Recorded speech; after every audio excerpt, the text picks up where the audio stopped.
시청자 여러분 안녕하십니까? 김동수입니다. 이 시간에는 세계일보 사설을 소개해드리고요.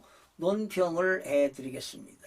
글 제목은 북한 하마스식 기습 가능성, 빈틈없는 방어망 시급하다, 이런 내용입니다.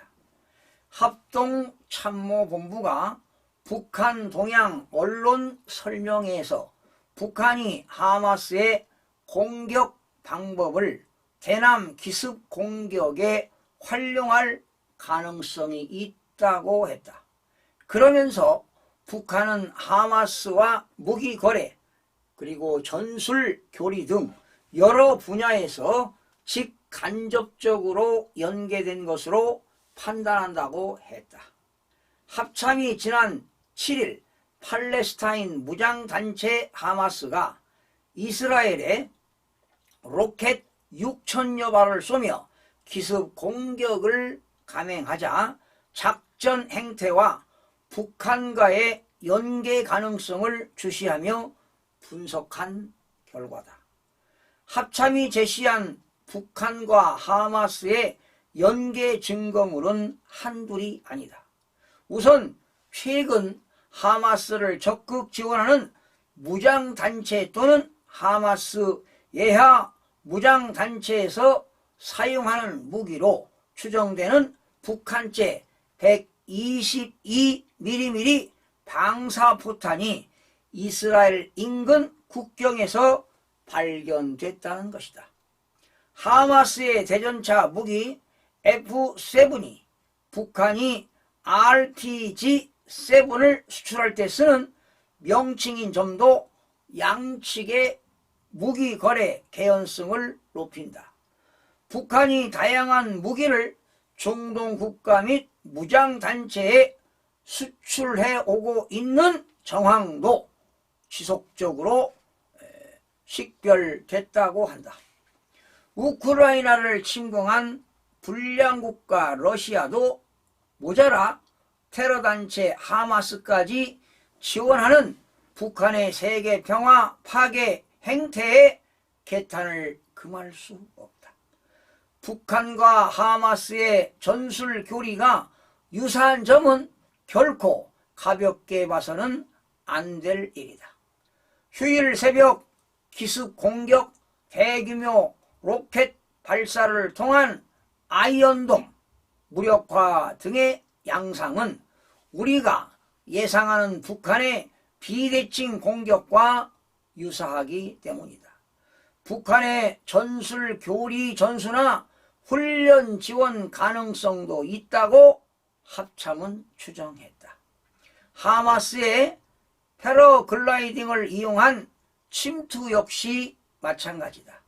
북한은 2016년 12월 김정은 국무위원장의 주관으로 패러글라이딩을 활용해 청와대를 타격하는 훈련을 공개한 바 있다. 문제는 하마스 공격에서 보듯 북한의 다양한 남한 기습 수법에 대한 대비책이 있느냐다. 우리 정치권과 사회 일각에선 그동안 북한의 무인기 등에 대한 우려가 제기될 때마다 조악한 수준이라며 평가절하했다.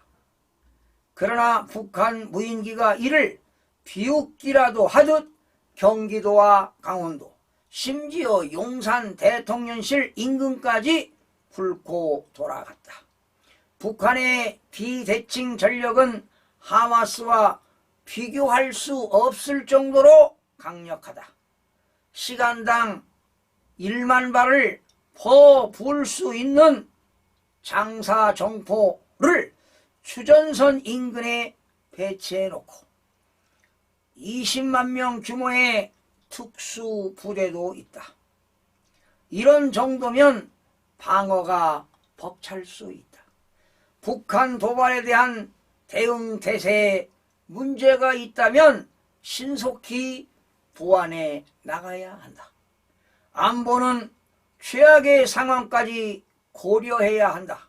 다시는 눈뜨고 당하는 일이 없어야겠다. 여러분 어떻게 들으셨습니까? 긴장감이 좀 고조되지 않습니까? 자, 북한이 말이죠. 이렇게 위협을 고조하고 세계 평화를 위협하는 그런 상황에서 당당한 주권 국가인 대한민국의 안보 의식을 강화하는 것만이 우리 모두가 염원하는 통일을 앞당기는 것이라고 믿어 의심치 않습니다. 올해는 정전협정이죠. 한미동맹 70주년이 되는 해입니다. 포성이 멈추고 휴전선이 그어진 지 70년이 됐지만 아직도 저 북한 정권은 핵과 미사일 도발을 자행하면서 전쟁의 위협 수위를 높이고 있는 상황입니다. 러시아와 무기 거래를 한 정황도 나타나는가 하면 하마스의 손에 북한의 북한산 무기가 쥐어져 있다는 사실도 알려지고 있습니다.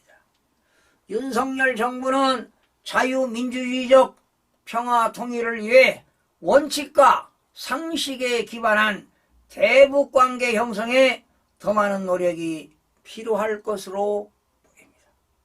저 북녘 땅에도 자유와 평화, 민주주의와 인권이 선포되고 실천되는 그날이 하루빨리와 고향 땅을 밟아보기를 학수고대하고 있습니다.